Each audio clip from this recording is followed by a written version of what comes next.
Kalau di part 1, kita melihat 2026 sebagai tahun palu pertama, maka di part 2 ini, kita masuk ke pertanyaan yang lebih besar. Apakah ini sekedar kasus pribadi, atau Nadiem sedang masuk ke fase yang jauh lebih besar, fase ketika hidupnya di-reset? Karena pola 2026 memang bukan hanya terasa pada Nadiem. Coba lihat orang-orang di sekitar kalian.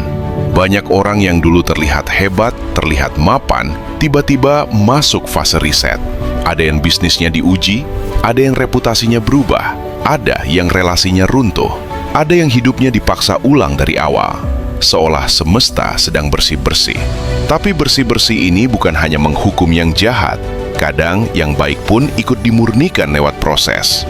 Karena tidak semua ujian datang untuk menghancurkan. Kemudian, tahun 2027 adalah Dingwei, Fire God, api masih ada. Tapi bentuknya tidak lagi seperti ledakan pertama. 2027 bisa dibaca sebagai tahun napas panjang. Bukan langsung selesai, bukan langsung ringan, tapi mulai muncul ruang untuk bertahan.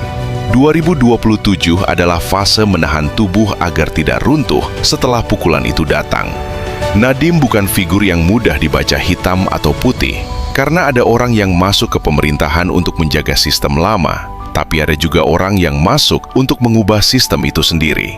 Nadiem datang dari dunia startup, dunia yang bergerak cepat, dunia yang percaya bahwa masalah bisa diselesaikan lewat teknologi. Lalu ia masuk ke pendidikan, masuk ke salah satu sistem terbesar dan paling rumit di Indonesia. Dan disinilah semuanya berubah. Karena birokrasi tidak bergerak seperti startup, negara bekerja dengan dokumen, dengan audit, dengan prosedur, dengan pertanggungjawaban. Kasus seperti ini tidak sesederhana. Orang baik melawan orang jahat. Kadang masalah terbesar muncul ketika visi besar bertemu sistem yang besar. Karena semakin besar perubahan yang dibawa seseorang, semakin besar pula resistensi yang muncul. Dan di era sekarang, bukan hanya rakyat kecil yang sedang diaudit. Tokoh besar pun mulai diuji. Bukan hanya soal hasil, tapi soal proses, relasi, jejak keputusan, dan siapa yang sebenarnya diuntungkan. Karena kadang, orang tidak jatuh karena niat jahat.